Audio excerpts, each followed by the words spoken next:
Quero fazer algumas considerações que eu acho importantes quando a gente analisa a questão da guerra que está ocorrendo entre a Rússia e a Ucrânia. Primeiro, vamos ver sobre a perspectiva de versões de que cada lado acredita. Então, isso eu acho que é muito importante a gente analisar dessa forma, porque quando ocorre uma briga, uma desavença, algo em que existe um contencioso entre duas partes, esse contencioso existe porque existem interpretações próprias de cada uma das partes que estão em litígio. Então você observa o seguinte: do lado dos Estados Unidos, que é o principal envolvido nessa guerra, todos nós sabemos que a Ucrânia é apenas um instrumento que está sendo usado para uma guerra contra a Rússia. Do lado dos Estados Unidos, existe a versão de que a Ucrânia é um país soberano. Dentro dessa perspectiva, é evidente que todos nós acreditamos que não é possível que um país soberano seja invadido, simplesmente porque ele toma uma decisão de que vai usar o seu território para estabelecer a base de uma organização do tipo que é a OTAN. Então, basicamente, nós acreditamos que não há razão para que um país possa ser invadido por outro, com base no fato de que este país que é invadido, ele está tomando a decisão que é inerentemente de cunho soberano. Do lado da Rússia, não é essa a visão. A Rússia não entende que a Ucrânia é um país soberano. Ela entende que a Ucrânia é um país colonizado pelos Estados Unidos.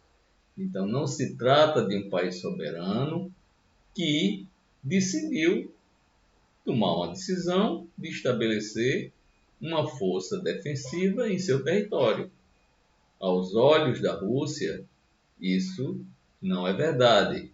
A Rússia acredita que ali existe uma colônia americana. Essa colônia americana estava se mobilizando para colocar mísseis que podem atacar o território da Rússia. Bom, de quem é a razão?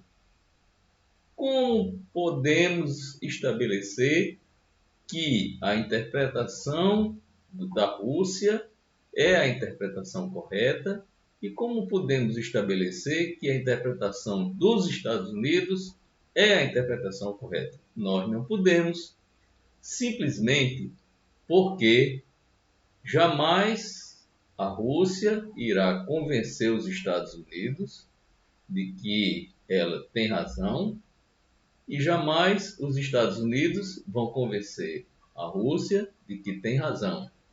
E nesse caso, o que se há de fazer?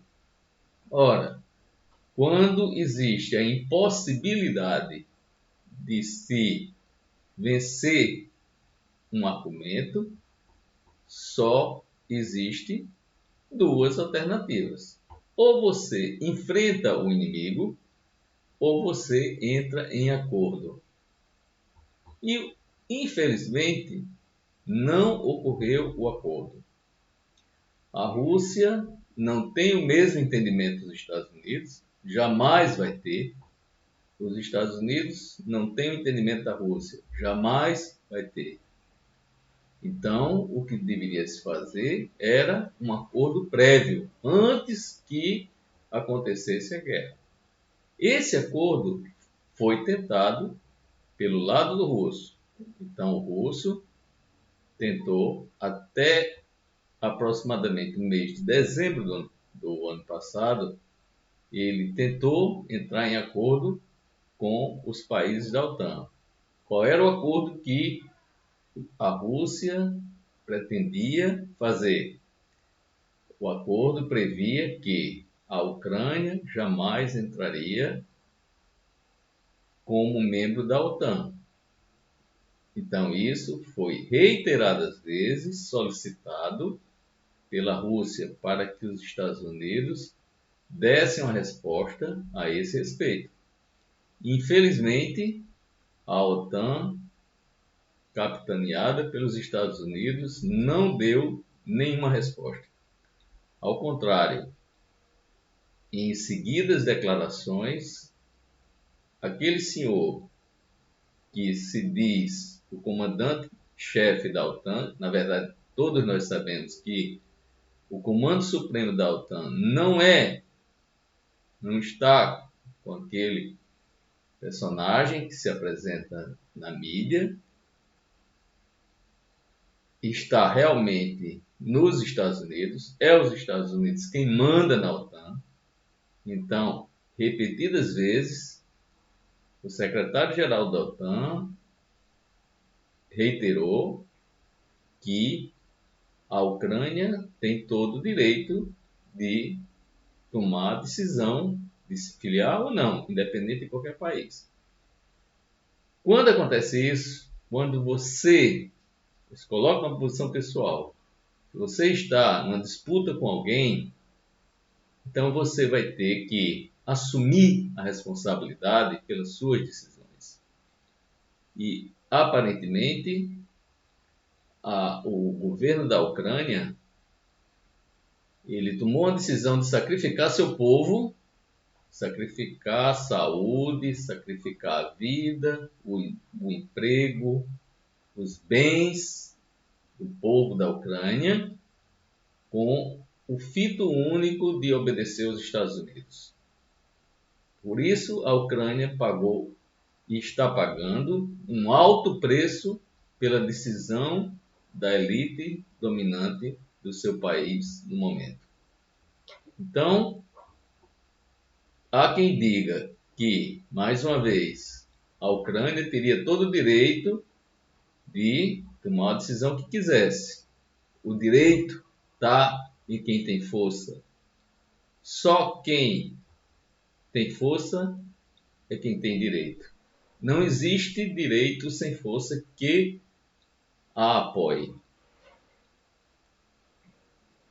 No caso, não existe direito sem força que o apoie. Eu peço perdão pela frase incorreta. Então, o direito tem que ser assentado numa força. Quando os Estados Unidos tomaram conta de 1/3 do território da Síria, ele não tinha apenas o direito de invadir na visão deles, dos Estados Unidos, ele tinha força para fazê-lo. Os Estados Unidos, eles estão com uma base em Cuba, que é um país claramente hostilizado pelos Estados Unidos. E quem lhe dá o direito de permanecer em Cuba? A força que os Estados Unidos têm. Então é preciso que seja reconhecida a força, e quando se reconhece a força, você tem que tomar uma decisão. Eu posso combater a força? Não. Se eu não posso, eu tenho que negociar. E assim a vida de todos, a própria história mostra isso. Ao longo da história, populações inteiras se renderam a outras populações. Regiões foram colonizadas, regiões foram tomadas, regiões foram invadidas e apenas a força foi predominante como fator decisivo em tais questões. O líder do Paquistão, Imran Khan, ele foi entrevistado recentemente e o jornalista perguntou na realidade, ex-líder que ele foi derrubado, por que ele não se solidarizava com as forças lideradas pelos Estados Unidos, por que ele não boicotava a Rússia. Então ele disse uma coisa muito claramente: eu sou dirigente do meu país, eu tenho que trabalhar pelo meu país, então eu tenho que ver as consequências dos meus atos. Então, se eu fizer isso, que consequências vai trazer para a economia, que consequências vai trazer para os cidadãos do Paquistão. Então, eu tenho uma responsabilidade como dirigente, como presidente, e eu não posso sacrificar o Paquistão em nome do interesse de outro país, que é os Estados Unidos. Então, veja que ele tomou uma decisão responsável do ponto de vista do seu cargo. Ele foi eleito para zelar pelos interesses do Paquistão. Eu não quero afirmar que um dos lados tenha razão. Não é a minha intenção. Neste vídeo, não é minha intenção julgar se os Estados Unidos estão certos ou se a Rússia está certa. Eu quero julgar as decisões. Aquele comediante lá da Ucrânia, que hoje é presidente da Ucrânia, ele tomou uma decisão que faz com que a população sofra muito.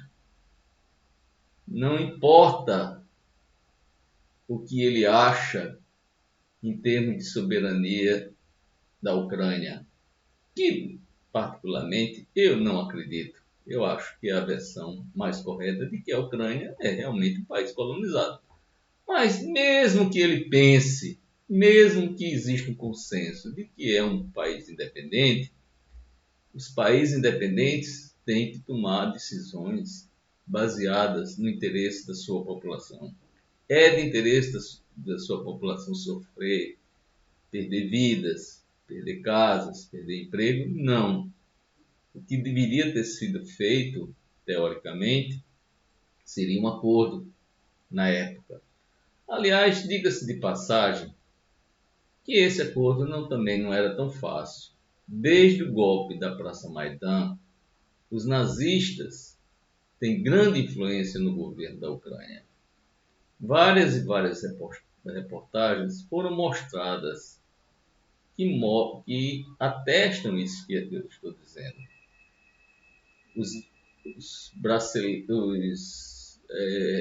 As camisas, os adornos dos oficiais dos batalhões da Ucrânia, eles mostram claramente que há uma influência nazista muito forte.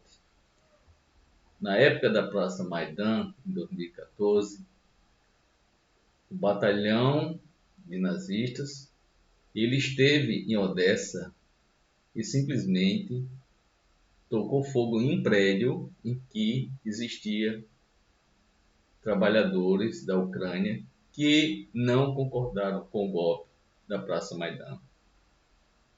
Daí dá para se notar o nível de atrocidade que chegou às forças nazistas incrustadas no exército da Ucrânia. Não é possível a gente dizer que é um exército nazista, mas é possível, pelas evidências que temos, dizer que existe facção nazista incrustada no exército ucraniano, e essa facção ela contamina a própria imagem da instituição das Forças Armadas lá da Ucrânia e o próprio país. Então, visto isso, nós podemos entender que, na verdade, não seria fácil, mesmo que aquele comediante ele tentasse tomar uma decisão mais responsável, provavelmente ele iria enfrentar uma reação muito forte dos que estão cercando, né? E não seria fácil para ele tomar uma decisão em prol do povo da Ucrânia. Tá bem? Então, essa é uma opinião que eu gostaria de externar nesse canal e gostaria de colocar como uma reflexão para aqueles que ainda se debatem nesse tema, aqueles que ainda procuram entender o que está acontecendo nessa guerra. Eu não estou querendo dar nenhuma contribuição na análise da própria guerra em si, apenas eu estou chamando a atenção para o fato de que um dirigente tem que ter responsabilidade, responsabilidade com o seu povo. Imaginemos que o presidente do Brasil tomasse a decisão de invadir a Venezuela a mando dos Estados Unidos. Ele sabe que fazendo isso teria grandes consequências e estaria disposto a fazer com que o povo brasileiro sofresse as consequências em nome de uma obediência a um país estrangeiro? Seria certo isso? Não. Então eu deixo essa reflexão para o nosso canal. Tá bem?